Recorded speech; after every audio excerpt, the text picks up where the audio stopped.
19 నెలల కాలంలో వీళ్ళు చేసింది జీరో, ఏం లేదు. 2024 ఎలక్షన్స్లో జగన్మోహన్ రెడ్డి గారు వైజాగే ఆంధ్రప్రదేశ్ రాజధాని, అక్కడి నుంచే నేను పరిపాలిస్తాను అని చెప్పారు. కానీ ఎలక్షన్స్ రిజల్ట్ చూస్తే ఒక్క పార్లమెంటు స్థానమే 5 లక్షల ఓట్ల మెజారిటీతో వైఎస్ఆర్ కాంగ్రెస్ పార్టీ అక్కడ ఓడిపోయింది. కరోనాలో కూడా ఏ పథకం ఆపకుండా ఆయన చేసినటువంటి అప్పు ఏంది రాష్ట్రానికి? 3,36,000 కోట్లు.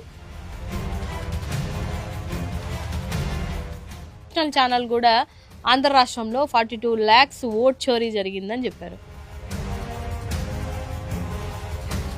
పులివెందుల రౌడీలు వైజాగ్ వస్తున్నారు, అక్కడికి వచ్చి మొత్తం దోచుకుంటారు అన్న భయాన్ని వీళ్ళు ప్రాపగండాలాగా తీసుకెళ్ళటం వల్లే అలాంటి రిజల్ట్ వచ్చిందా అనుకోవచ్చా మీరు? అక్కడ చేసుంటే అరెస్ట్ చేయాలి కదా. ఇప్పుడు చాలా మందిని అవి చేశారు, ఇవి చేశారు అని అంటున్నారు కదా, లోపలికి జైలుకి పంపిస్తున్నారు కదా, మరి ఎందుకు చేయలేదు?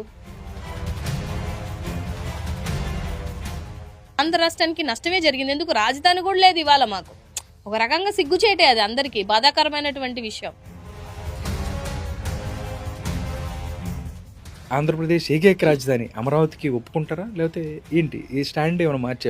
అరే మన రాష్ట్రానికి ఒక రాజధాని లేదు చేద్దామనే ఉద్దేశంతో అయితే నాకు ఎక్కడ అనిపించినట్టు అనిపించట్లేదు. కానీ ఇప్పటికి కూడా అక్కడ మీ వైజాగ్లో ఎంప్లాయీస్ ఇప్పుడు కూడా అక్కడ నిరాహార దీక్షలు, ఇప్పుడు కూడా ఇబ్బంది పడుతున్న పరిస్థితి. ఇవాళ మీరు ఏం చేశారు? పోయి మొన్న మంత్రులందరూ పోయి మిట్టల్కి అడుగుతున్నారు గనులు. శివాజీ గారు రీసెంట్గా ఆడవాళ్ల వస్త్రధారణ మీద కొన్ని వ్యాఖ్యలు చేశారు మేడం.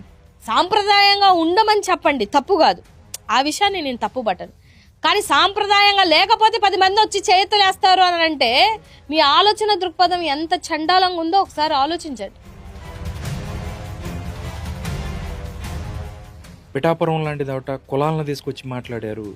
యోగి ఆదిత్యనాథ్ ట్రీట్మెంట్ ఇస్తానని చెప్పి ఇండైరెక్ట్గా ఆయన పరుషంగా మాట్లాడిన పరిస్థితి. రాష్ట్రానికి ఇవాళ డిప్యూటీ సీఎం పదవిగా ఉన్నప్పుడు మీరు అలాంటి పనికిమాలిన స్టేట్మెంట్లు ఇవ్వకూడదు, బెదిరించకూడదు. అధికారం వచ్చిన తర్వాత మదం నెత్తికెక్కి అంబేద్కర్ గారిని పక్కన పెడుతున్నారు.